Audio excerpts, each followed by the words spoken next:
I'd like to look now at pathological circumstances affecting ventilation-perfusion ratios. And in looking at these, to begin with, I just want to consider very briefly what's going on within the alveolus.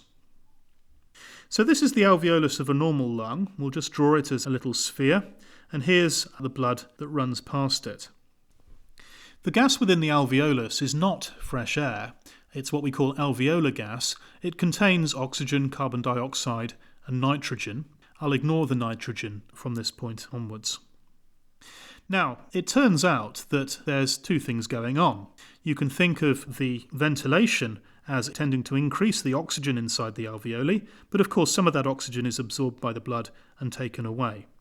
And so there's an equilibrium, if you like, within the alveolus, where the oxygen levels are somewhere between the oxygen levels of fresh air and the oxygen levels in the deoxygenated blood reaching the alveolus.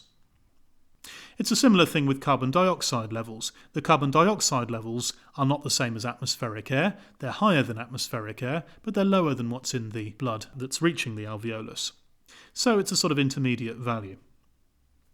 In fact, the oxygen partial pressure and the carbon dioxide partial pressure within the alveolus is in equilibrium with the blood leaving the alveolus. And that blood is the arterial blood, which is going to go back to the heart and be pumped out into the aorta. So the oxygen partial pressure, CO2 partial pressure, in equilibrium with arterial blood under normal circumstances, and those values are going to differ from atmospheric air. And I wanted to make that clear just to begin with. I want to represent the lung as consisting here of two parts. This part here, it might look a little bit like an alveolus because I've drawn it as a sort of big sac, but this represents maybe a lobe of the lung, let's say. And here's another lobe of the lung next door. Now there's blood moving past one of these lobes, there's blood moving past the other, and that blood is going to mix together, it's going to go back to the heart, it's going to get pumped into the aorta. This is the arterial blood, ultimately, which is going to the body. Let's imagine that the air supply to this lobe of the lung has been blocked off. Now this could be because you've inhaled a peanut, or it could be that you've got a tumour or something which is perhaps blocking the air passageway, but for one reason or another, air is not getting into that lung lobe. What's going to happen? Well, at the point at which the blockage occurs, the oxygen level within this lobe of the lung is going to reduce till ultimately it's the same as the venous blood that's reaching it.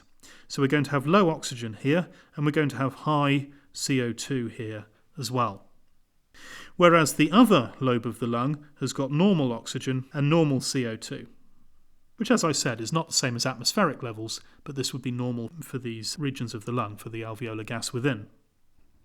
Okay, so what's going to happen here? Well, the ventilation is zero, but the perfusion at the moment is normal. And that means the ventilation-perfusion ratio is zero as well. And this situation is called alveolar shunt. It refers to the fact that blood is being shunted past this region of the lung, but that blood is not being oxygenated. So alveolar shunt, in the most extreme circumstance, is going to be ventilation-perfusion ratio equals absolutely zero. Is there anything that the body can do about this? Well, it turns out that there is. Remember that arterioles are subject to control. Their radii can be controlled because the smooth muscle can be made to constrict or to dilate according to circumstance. In most tissues of the body, for example in skeletal muscle, if oxygen levels are low, the blood vessels dilate in response. And that's called metabolic vasodilatation, and it helps to increase the blood supply to an exercising muscle.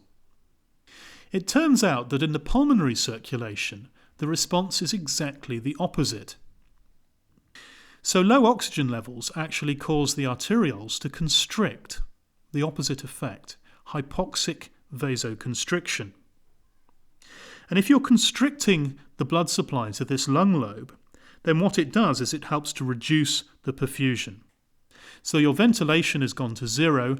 By reducing the perfusion, you reduce the amount of alveolar shunt, you reduce the amount of wasted blood that's being sent to a part of the lung which is no longer functioning, and that's going to be an adaptive effect.